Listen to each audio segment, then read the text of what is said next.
Assalamualaikum warahmatullahi wabarakatuh. Perkenalkan, nama saya Syafna Syahwal, mahasiswa program studi pendidikan agama Islam, Fakultas Ilmu Sosial dan Hukum Universitas Negeri Jakarta.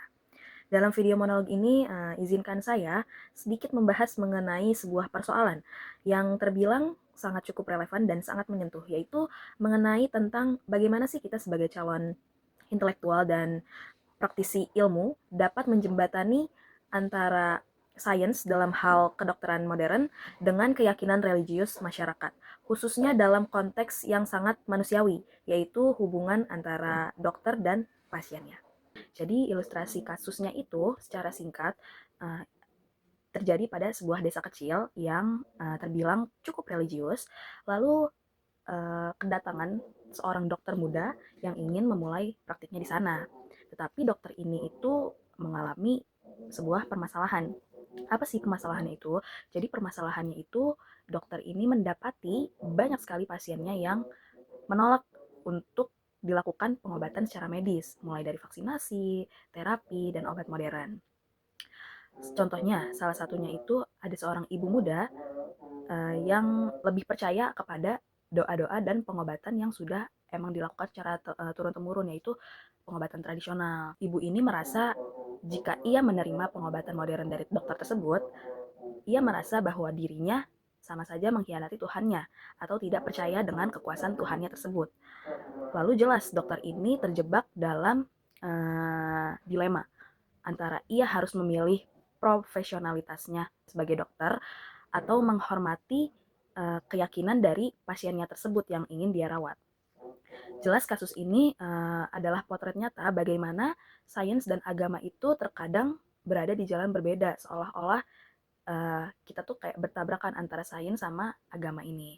Nah, disinilah filsafat ilmu bisa membantu kita untuk memahami dan menjembatani perbedaan seperti kasus yang ingin saya bahas ini. Di sini saya akan membahas mengenai tiga sisi, yaitu yang pertama epistemologi. Epistemologi ini membicarakan soal bagaimana seseorang mendapatkan pengetahuan dan meyakini sesuatu itu dengan benar. Lalu yang kedua ada ontologi, yaitu tentang apa yang dianggap real atau nyata. Lalu yang terakhir ada aksiologi. Aksiologi itu lebih ke nilai-nilai dan tanggung jawab sosial. Kita kupas dulu mulai dari sisi yang pertama, yaitu epistemologi. Dalam ilmu kedokteran ini, kebenaran diperoleh lewat metode ilmiah. Ada observasi, uji coba, data, dan hasil yang bisa direplikasi. Misalnya atau contohnya, vaksin dianggap efektif karena terbukti secara statistik menurunkan angka kematian. Tetapi bagi masyarakat, contohnya di desa tadi yang terkenal atau sudah terbilang cukup religius, kebenaran itu bisa saja datang dari sumber yang berbeda. Misalnya dari pengalaman spiritualnya, lalu tradisi turun-temurunnya, ataupun ajaran dari agama mereka masing-masing. Bagi mereka, kesembuhan itu bisa saja datang lewat doa ataupun ritual tertentu yang memang sudah dipercaya sejak lama.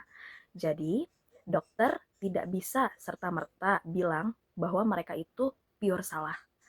Yang bisa dilakukan ialah membangun jembatan, yaitu bagaimana bisa saja dengan menjelaskan ilmu kedokteran dengan bahasa yang bisa dimengerti atau dapat diterima oleh masyarakat tersebut tanpa mengabaikan pengalaman batin ataupun spiritual pasien tersebut. Lalu lanjut kepada sisi kedua, yaitu ontologi. Jadi bagi dokter itu penyakit ialah sebuah masalah biologis karena adanya bakteri, virus, dan gangguan tubuh yang memang bisa dideteksi dan diobati. Tetapi bagi sebagian pasiennya atau seperti contohnya yang di desa tersebut, sakit itu bukan hanya soal fisik. Mereka menganggapnya bahwa sakit itu ialah ujian dari Tuhannya ataupun ketidakseimbangan dari batinnya ataupun bisa disebut juga dengan karma. Jadi artinya yang dianggap penyakit ini bisa mempunyai makna ganda. Lalu disinilah pentingnya empati ontologis. Dokter perlu mengakui bahwa realitas pasien itu tidak hanya soal biologi saja, tetapi juga punya dimensi spiritual yang harus dihargai. Jadi pendekatannya tidak cuma atau tidak hanya fokus kepada obat saja, tetapi juga bisa saja dengan mendengarkan pasiennya tersebut, lalu memahami makna di balik rasa sakit yang dirasakan oleh pasiennya tersebut. Sisi ketiga yang terakhir yaitu aksiologi. Di sini muncul pertanyaan-pertanyaan etis. Salah satunya atau contohnya di antaranya itu apakah dokter boleh memaksa pasiennya untuk menerima vaksin demi kesehatan pasiennya tersebut, atau harus membiarkan pasiennya itu memilih jalannya sendiri meskipun sangat beresiko tinggi. Jadi nilai etika kedokteran seperti autonomi mengajarkan bahwa pasien berhak menentukan pilihannya sendiri. Tetapi ada juga nilai beneficence dan no malfeasance, yaitu kewajiban dokter untuk membantu dan tidak membahayakan pasiennya itu sendiri. Artinya, dokter tetap harus memberikan informasi sejelas mungkin, mengedukasi tanpa mengguruinya, dan sebisa mungkin untuk menjaga kepercayaan pasiennya tersebut. Nilai keadilan juga penting, artinya semua pasien, baik yang percaya ilmu modern maupun yang memilih cara tradisional, harus tetap punya akses yang adil terhadap layanan kesehatan.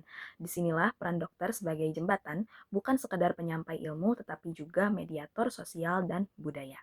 Baik, jadi itu teman-teman, ketiga aspek filsafat ilmu. Yang pertama tadi ada epistemologi, lalu yang kedua ada ontologi, dan yang terakhir, yang ketiga ada aksiologi. Setelah dijelaskan atau dipaparkan secara satu persatu, kita bisa melihat bahwa permasalahan seperti ini, contohnya, itu tidak bisa diselesaikan dengan logika ilmiah saja, tetapi kita juga harus melakukan pendekatan yang lebih holistik lagi. Contohnya, yaitu dengan kita bisa menggabungkan rasa empati kita. Lalu kita juga bisa melakukan komunikasi secara terbuka dengan masyarakat tersebut. Lalu, sebelum kita mendatangi suatu tempat, kita harus mencari tahu kebiasaan di tempat yang ingin kita kunjungi tersebut. Lalu kita juga harus bisa peka terhadap budayanya, seperti itu.